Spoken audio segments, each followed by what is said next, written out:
খালেদা জিয়ার শারীরিক অবস্থা অপরিবর্তিত। চিকিৎসায় কাজ শুরু করেছেন যুক্তরাজ্য থেকে আসা ডাক্তার রিচার্ড বিলি। রোগ মুক্তির জন্য বিভিন্ন স্থানে দোয়া মাহফিল। এমন একজন রাজনীতিবিদ যিনি কোনোদিন প্রতিহিংসায় বিশ্বাস করেন না, তিনি আইনের প্রতি শ্রদ্ধাশীল হয়ে মিথ্যা মামলায় তিনি কারারুদ্ধ হয়েছিলেন। গর্ব করার মতো ঐতিহাসিক নির্বাচন হবে ফেব্রুয়ারিতে, বললেন প্রধান উপদেষ্টা। নিরাপত্তা ও দুর্যোগ মোকাবেলায় সশস্ত্র বাহিনীর প্রশংসা। In February, not only a historical landmark, also a peaceful and festive, make it a festive occasion for all voters. I'm proud to notice the progress of the armed forces. গুম নির্যাতনের মামলায় শেখ হাসিনা সহ 17 জনের বিরুদ্ধে অভিযোগ গঠনের রাষ্ট্রপক্ষের শুনানি শেষ। 14 ডিসেম্বর হবে আসামি পক্ষের। রংপুরে জামায়াত সহ সমমনা 8 দলের বিভাগীয় সমাবেশ। 5 দফা দাবি বাস্তবায়নের আহ্বান নেতাদের।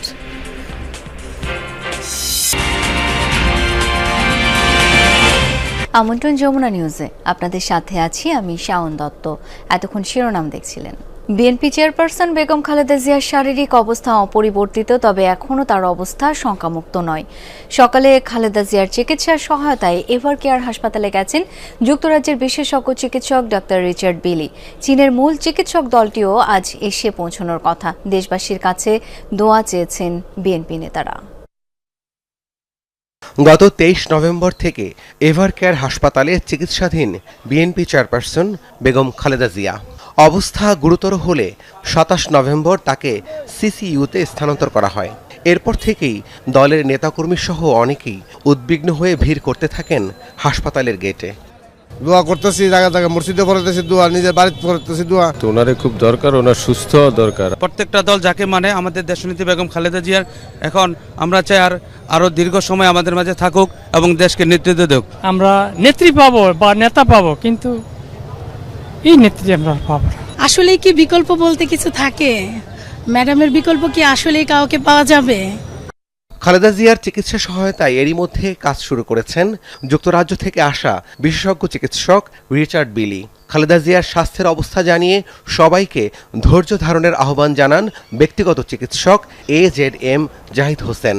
তিনি জানান, তারেক রহমান লন্ডন থেকে সার্বক্ষণিকভাবে চিকিৎসার খোঁজ খবর রাখছেন এবং নির্দেশনা দিচ্ছেন। খালেদা জিয়ার শারীরিক অবস্থা অপরিবর্তিত থাকলে দ্রুতই দেশে ফিরে আসবেন তিনি। তিনি আরও জানান, বিএনপি চেয়ারপারসনকে বিদেশে নিয়ে চিকিৎসার বিষয়ে সিদ্ধান্ত জানাবে মেডিকেল বোর্ড। এজন্য যাবতীয় প্রস্তুতি নিয়ে রেখেছে বিএনপি। সরকার বিএনপি চেয়ারপারসনকে ভিভিআইপি ঘোষণার পর নিরাপত্তার দায়িত্বে রয়েছে SSF। রাব্বি সিদ্দিকী, যমুনা নিউজ, ঢাকা।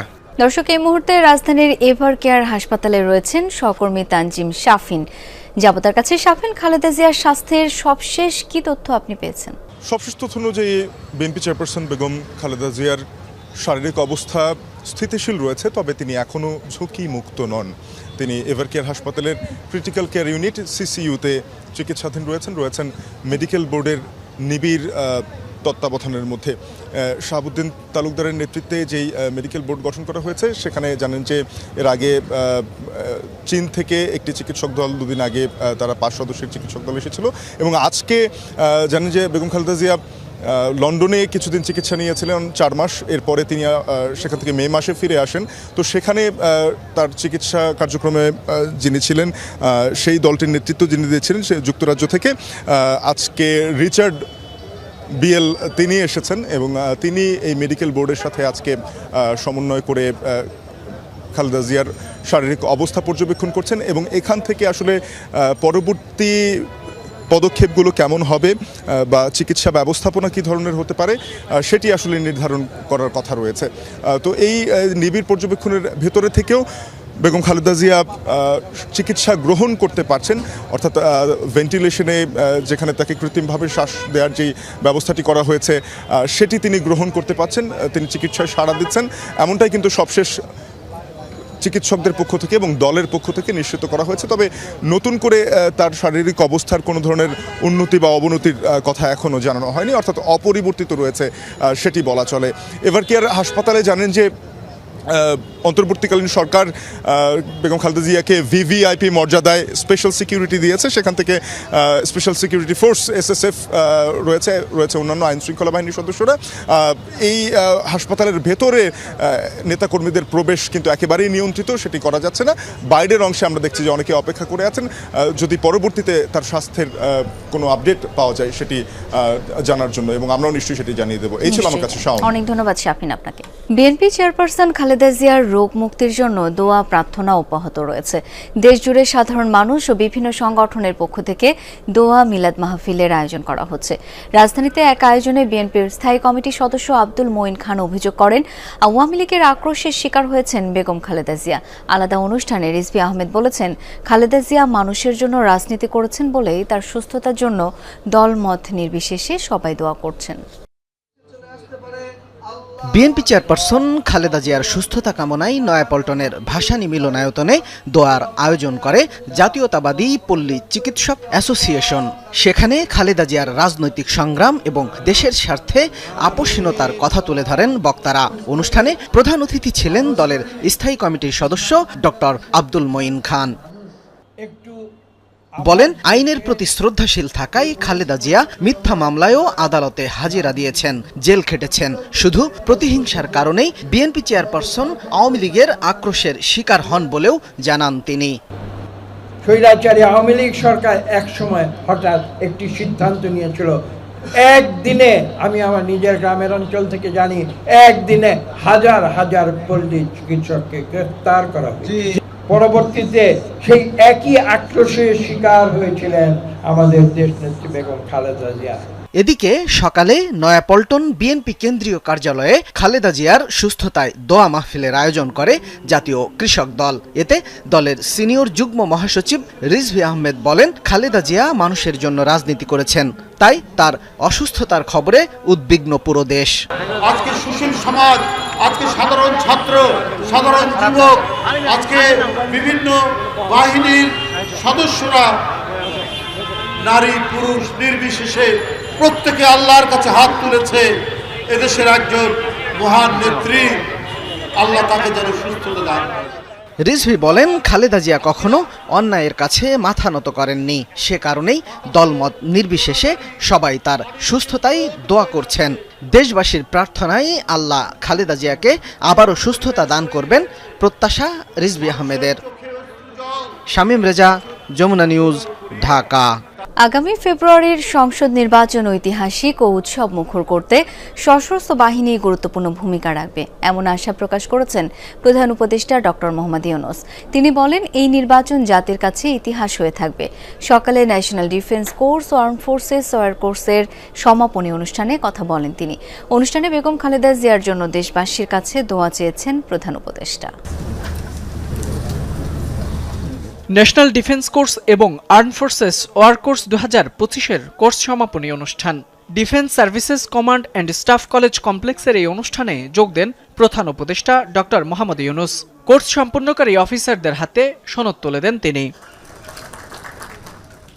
অনুষ্ঠানে ডক্টর ইউনূস ফেব্রুয়ারির নির্বাচনে সশস্ত্র বাহিনী গুরুত্বপূর্ণ ভূমিকা রাখবে বলে আশা প্রকাশ করেন। বলেন, এই নির্বাচন জাতির কাছে ঐতিহাসিক হয়ে থাকবে। In our national election and referendum in February, not only a historical landmark, also a peaceful and festive, make it a festive occasion for all voters who turn out to vote, and the nation will remember with pride. দেশের উন্নয়ন ও জাতীয় স্বার্থ রক্ষায় নিজেদের জ্ঞান ও প্রজ্ঞা সর্বোত্তমভাবে প্রয়োগ করতে সশস্ত্র বাহিনীর সদস্যদের প্রতি আহ্বান জানান প্রধান উপদেষ্টা। I'm proud to notice the progress of the armed forces and their enduring contributions to our national security, development and nation-building activities. Your commitment to safeguarding our nation has been exemplary. Your continuous efforts during national crises, such as natural disasters, political unrest, and pandemics, demonstrate your readiness to respond and your unwavering dedication to the well-being of our citizens. বিভিন্ন দেশের অফিসারদের এই course থেকে অর্জিত জ্ঞান ও অভিজ্ঞতা স্ব দেশের যে কোনো সংকট বা প্রতিকূল পরিস্থিতি মোকাবেলায় ভূমিকা রাখবে বলে জানান প্রশিক্ষণার্থীরা। Nation with rich culture, resilience and aspirations. The warmth, hospitality offered by Bangladeshi citizens will always be remembered. Overall, I would say it's been a great experience of learning, meeting new people, friendships, camaraderie, and preparing us for higher leadership in the future. I love about the Bangladeshi community added to the experience by their simplicity, hospitality, and being friendly to all of us. ভালো একটা experience আমাদের জন্য, কারণ এখানে আমরা different profession থেকে এসেছি। আমাদের কেউ সিভিল ব্যাকগ্রাউন্ড থেকে এসেছে, কেউ মিলিটারি ব্যাকগ্রাউন্ড থেকে এসেছে। ন্যাশনাল ডিফেন্স কলেজ বাংলাদেশের সামরিক, বেসামরিক অফিসার এবং বিদেশিদের প্রশিক্ষণে যে অবদান রাখছে তা অতুলনীয়। এবছর ন্যাশনাল ডিফেন্স কোর্স 2025-এ বাংলাদেশ সশস্ত্র বাহিনীর 49 জন, বেসামরিক প্রশাসনের 18 জন এবং 18টি দেশের 29 জন সহ মোট 96 জন কোর্সে অংশগ্রহণ করেন। পাশাপাশি বাংলাদেশ সশস্ত্র বাহিনীর 56 জন officer arm forces war course 2025 সম্পন্ন করেন। ফয়সাল মাহমুদ, যমুনা নিউজ, ঢাকা।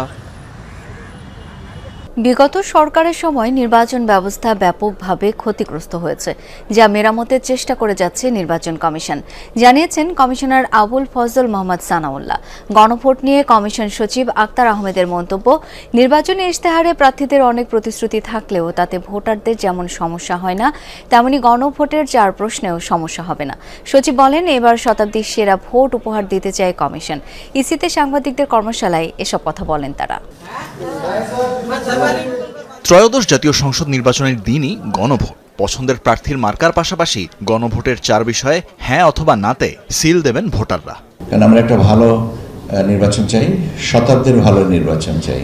এই ভোটে সাংবাদিকদের করণীয়, আইন বিধিসহ আনুষঙ্গিক বিষয়ে ইউএনডিপি ও ইসির আয়োজনে বিশেষ প্রশিক্ষণ কর্মশালা।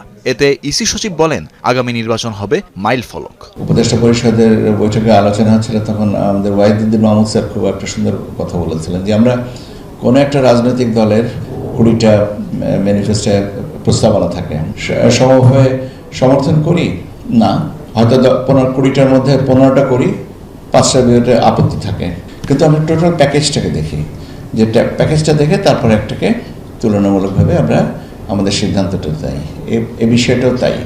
নির্বাচন কমিশনার আবুল ফজল মোহাম্মদ সানাউল্লাহ বলেন, জাতীয় নির্বাচন ও গণভোট একসাথে হয়, ভোট গ্রহণ প্রক্রিয়া কিছুটা দীর্ঘ হলেও কেন্দ্রের সংখ্যা বাড়ানোর উপায় নেই। ভোটারদেরও গণভোটের প্রশ্ন বুঝতে সমস্যা হবে না মনে করছে কমিশন।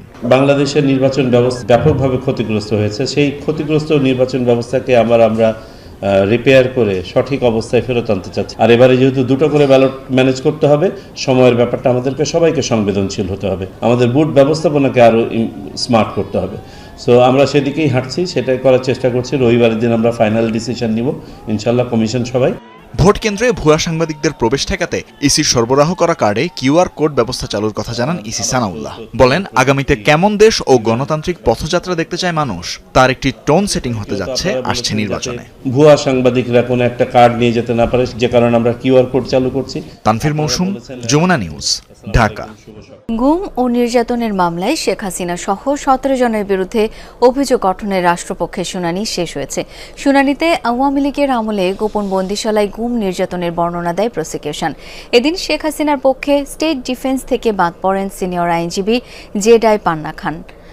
জেডাই খান পান্না। ফের নিয়োগ পেয়েছেন অ্যাডভোকেট আমির হোসেন।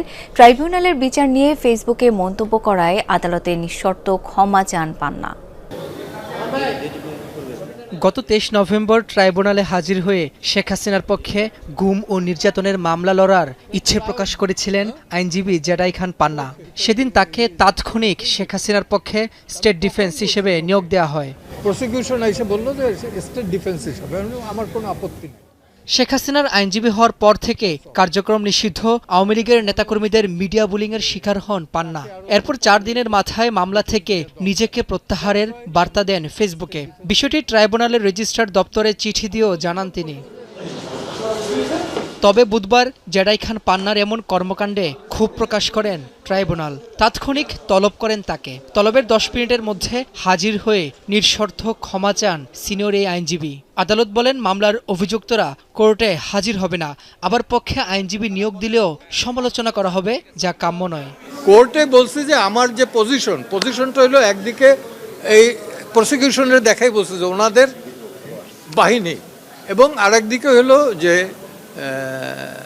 আওয়ামী লীগের যে সাপোর্টার, তাদের দুই দিকের যে উক্তি, তার তো আমি স্যান্ডউইচ হয়ে গেছি। এদিন র্যাবের গোপন বন্দিশালা টিএফআই সেলে গুম ও নির্যাতনের মামলায় শেখ হাসিনা সহ 17 জনের বিরুদ্ধে অভিযোগ গঠনের শুনানি করেন রাষ্ট্রপক্ষ। সাবেক বর্তমান 10 সেনা কর্মকর্তাকে আদালতে হাজিরও করা হয়। আওয়ামী লীগের আমলে কিভাবে গুম ও নির্যাতন করা হতো সেই বর্ণনা ও আসামিদের সম্পৃক্ততার বিষয়গুলো তুলে ধরেন চিফ প্রসিকিউটর। পরে আসামি পক্ষের শুনানির জন্য 14 ডিসেম্বর ধার্য করেন আদালত। সেখানে নানান ধরনের টর্চার ম্যাটেরিয়াল দিয়ে সাজানো ছিল। সেখানে ছিল বৈদ্যুতিক ঘূর্ণায়মান চেয়ার, যেখানে আসামিকে বসিয়ে হাত পা বেঁধে বৈদ্যুতিক চেয়ারটাকে দ্রুত বেগে ঘোরানো হতো এবং তার ফলে বমি করে ফেলতো বা তার মগজের মধ্যে এমন কিছু প্রতিক্রিয়া হতো, এরপরে আর কখনো সে সুস্থ স্বাভাবিক আচরণ করতো না। সাবজেল থেকে সেনা কর্মকর্তাদের ভার্চুয়ালি হাজিরা দেওয়ার আবেদন খারিজ করে দেন আদালত।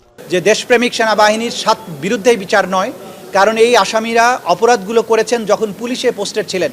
পুলিশের একটি শাখা হচ্ছে র্যাপিড অ্যাকশন ব্যাটালিয়ন বা র্যাব। সেখানে গিয়ে সামরিক শৃঙ্খলার বাইরে থাকা অবস্থায় তারা এই ধরনের মারাত্মক অপরাধ করেছেন। আমি আদালতকে বলেছি, আদালত শুনেছে, কিন্তু আদালত বলেছে যে ন্যায় বিচারের স্বার্থে এবং এখানে ওনারা সন্তুষ্ট হয়ে আমাদের আবেদনটা রিজেক্ট করেছে। আই এম কনফিডেন্ট যে বাংলাদেশ আর্মি অফিসার যাদেরকে ফলসলি ইমপ্লিকেটেড করা হয়েছে তাদের ফেয়ার চান্স আছে, তারা বেকসুর খালাস পাবে। গুমের মামলায় শেখ হাসিনার পক্ষে রাষ্ট্রনিযুক্ত আইনজীবী হিসেবে নিয়োগ দেওয়া হয়েছে আমির হোসেনকে। আমির হোসেন জুলাই-আগস্ট হত্যাযজ্ঞে মানবতাবিরোধী অপরাধের মামলায় শেখ হাসিনা ও আসাদুজ্জামান খান কামালের পক্ষে আইনজীবী হিসেবে ছিলেন। রাব্বি হোসেন, যমুনা নিউজ, ঢাকা। জাতীয় নির্বাচনের আগে গণভোট সহ 5 দফা দাবিতে রংপুরে বিভাগীয় সমাবেশ করেছে জামাত সহ সমমনা 8 দল। দুপুরে নগরীর কালেক্টরেট ঈদগাহ মাঠে এই সমাবেশ শুরু হয়। অংশ নেন 8 দলের কেন্দ্রীয় নেতারা। সমাবেশে ইসলামী আন্দোলন বাংলাদেশের আমির মুফতি সৈয়দ মোহাম্মদ রেজাউল করিম বলেন, বিচার না করে একটি দল ক্ষমতায় যাওয়ার অপচেষ্টা করছে, কিন্তু চাঁদাবাজির কারণে ওই দলটিকে প্রত্যাখ্যান করেছে জনগণ। রেজাউল করিম বলেন, কোনো মহল ভোটে কারচুপির চেষ্টা করলে দাঁত ভাঙা জবাব দেওয়া হবে। সমাবেশে সভাপতিত্ব করেন জামায়াতের সিনিয়র নায়েবে আমির মুজিবুর রহমান। দর্শক, এই মুহূর্তে রংপুর থেকে যুক্ত হচ্ছেন সহকর্মী সরকার মাজারুল মান্নান। মাজার, 8 দলের এই সমাবেশে নেতারা কি বললেন? আমি শৃঙ্খলা বিভাগের দায়িত্বশীলদের দৃষ্টি আকর্ষণ করছি, শাওন, 8 দলের আজকের যে সমাবেশে যিনি প্রধান অতিথি ছিলেন তিনি বিএনপিকে লক্ষ্য করে বলেছেন যে সংস্কার এবং বিচার কার্যক্রম ছাড়াই একটি দল ক্ষমতায় যাওয়ার জন্য শুধু পাগল নয়, ডাবল পাগল হয়েছে, এই ধরনের অভিযোগ তিনি করেছেন। এছাড়া এখানে যে 8 দলের যারা বক্তব্য দিয়েছেন সবাই বিএনপির সমালোচনা করেছেন এবং তারা তাদেরকে চাঁদাবাজ সহ অন্যান্য ভাবে বলেছেন এবং তারা যদি বলবার চেষ্টা করছেন যে তাদের ভাষায় যে যেহেতু একটি দল চাঁদাবাজি করে জনগণ থেকে বিচ্ছিন্ন হয়েছে, কারণে তারা আগামী নির্বাচনে 8 দলকে তারা নিবে এবং তাদের পক্ষে তাদের ব্যালট বাক্সে ভোট দেবে এবং তারা ইসলাম কায়েম করার পক্ষে ভোট দেবে। এবং একই সাথে একটি কথা এখানে উঠে এসেছে যে যদি এই আগামী নির্বাচনকে ঘিরে কোনোভাবে যে নির্বাচন আসন কেন্দ্রগুলো থাকবে সেখানে যদি কোনো ডাকাতি করার চেষ্টা করা হয় অথবা সরকারের পক্ষ থেকে যদি কোনো ধরনের কারসাজি করার চেষ্টা করা হয়, সেটিও 8 দলের যারা লোকজন আছেন তারা সেটা প্রতিহত করবেন, এই ধরনের কথা কিন্তু তারা বলছেন। এবং আমরা আপনাকে যে তথ্য দেই যে সকাল থেকেই রংপুর বিভাগের বিভিন্ন জেলা থেকে কয়েক লাখ মানুষ এই কালেক্টরেট যে ঈদগাহ মাঠ আছে সেই ঈদগাহ মাঠে সমবেত হয়েছিলেন এবং প্রত্যেকের যে দলগুলো আছে সেই দলগুলো যে তাদের যে মার্কা আছে সেই মার্কা এবং অন্যান্য যে ব্যানার ফেস্টুন নিয়ে কিন্তু তারা অংশগ্রহণ করেছিলেন। এবং এখান থেকে তারা আরেকটি কথা বলেছেন যে গণভোটের পক্ষে তারা হা ক্যাম্পেইনও করেছেন। শাওন, মাজার, ধন্যবাদ আপনাকে। তিন দফা দাবিতে সরকারি প্রাথমিকের সহকারী শিক্ষকদের কমপ্লিট শাটডাউন কর্মসূচিতে স্কুল ভেদে ভিন্ন চিত্র দেখা গেছে। শেরপুর সহ কিছু জেলায় বার্ষিক পরীক্ষা বন্ধ রেখে অবস্থান কর্মসূচি পালন করেন শিক্ষকরা। কর্মসূচি শিথিল করে পরীক্ষা নিয়েছেন বরিশাল, কুড়িগ্রাম সহ কয়েক জেলার প্রাথমিকের শিক্ষকরা। কোথাও কোথাও সহকারী শিক্ষকরা কর্মবিরতিতে থাকায় দপ্তরি ও অভিভাবকদের সহায়তায় বার্ষিক পরীক্ষা অব্যাহত রাখেন প্রধান শিক্ষকরা। তিন দফা দাবিতে গেল কয়েকদিন সরকারি প্রাথমিক বিদ্যালয় সহকারী শিক্ষকদের একাংশ কর্মবিরতি পালন করেন।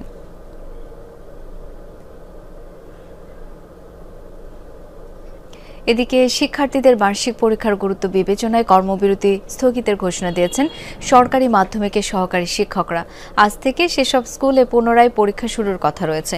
তবে মঙ্গলবার রাতে হঠাৎ ঘোষণা আসায় সব শিক্ষার্থীকে বিষয়টি জানাতে পারেনি কর্তৃপক্ষ। ফলে অনেক স্কুলেই পরীক্ষা হচ্ছে না। আগামীকাল সেসব স্কুলে পরীক্ষা নেওয়া শুরু হবে বলে জানিয়েছেন শিক্ষকরা। সহকারী শিক্ষকদের পদটি নবম গ্রেডের BCS ক্যাডারভুক্ত করা, বেতন ভাতা সংক্রান্ত বিষয়াদি সহ 4 দফা দাবিতে 1 ডিসেম্বর থেকে কর্মবিরতিতে ছিলেন সরকারি মাধ্যমিকের সহকারী শিক্ষকরা। প্রায় সব স্কুলে বার্ষিক পরীক্ষা চলমান থাকায় কর্মসূচি স্থগিত করা হয়। ভূমিকম্পের ঝুঁকিতে বাংলাদেশ, আশঙ্কা ব্যাপক ক্ষয়ক্ষতিরও। সম্প্রতি মৃদু ও মাঝারি ভূমিকম্পের মাধ্যমে ভূগর্ভ চাপমুক্ত হচ্ছে। যেহেতু ভূতাত্ত্বিক সক্রিয় অঞ্চলে বাংলাদেশ, তাই ঝুঁকি সম্পর্কে জানতে ব্যাপক জরিপ ও গবেষণা দরকার মনে করেন ভূতত্ত্ববিদরা। তবে অতিরঞ্জনের মাধ্যমে ভীতি তৈরি নয়, বরং তথ্য ও উপাত্ত সংগ্রহ করে সেই অনুযায়ী প্রস্তুতি নেয়ার পরামর্শ তাদের।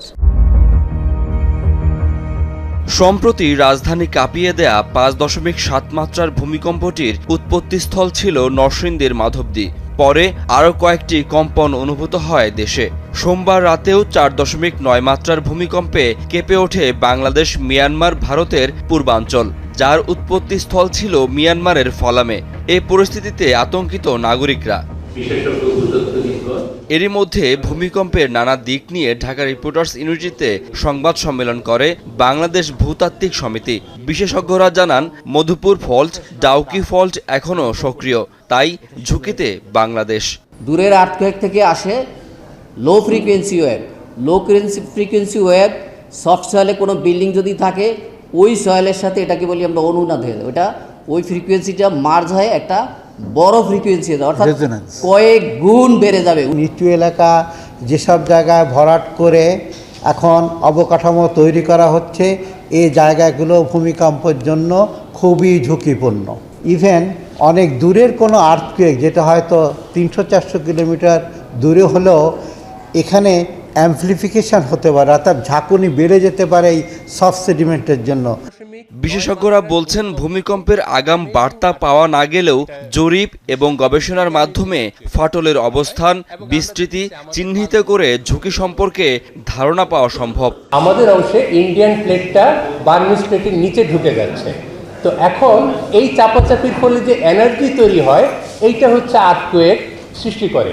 তো এনার্জি কি পরিমাণ তৈরি হচ্ছে এইগুলো মনিটরিং করতে হবে। ছোট ছোট ভূমিকম্প হচ্ছে, বড় ভূমিকম্প হবে বলে আতঙ্কিত হয়ে যান, তাহলে যেমন ভুল। আবার ছোট যখন ভূমিকম্প হয়ে গেল আপনি একেবারেই নিশ্চিন্ত হয়ে যাবেন যে বড় ভূমিকম্প হবে না, সেটাও ভুল। ভূমিকম্প সহনশীল ভবন নকশা এবং চিকিৎসা ও পুনর্বাসন প্রক্রিয়া জোরদারের পরামর্শ বিশেষজ্ঞদের। একেবারে অজ্ঞাত অবস্থায় থাকাটাও ক্ষতিকর। শাকিল হাসান, যমুনা নিউজ, ঢাকা।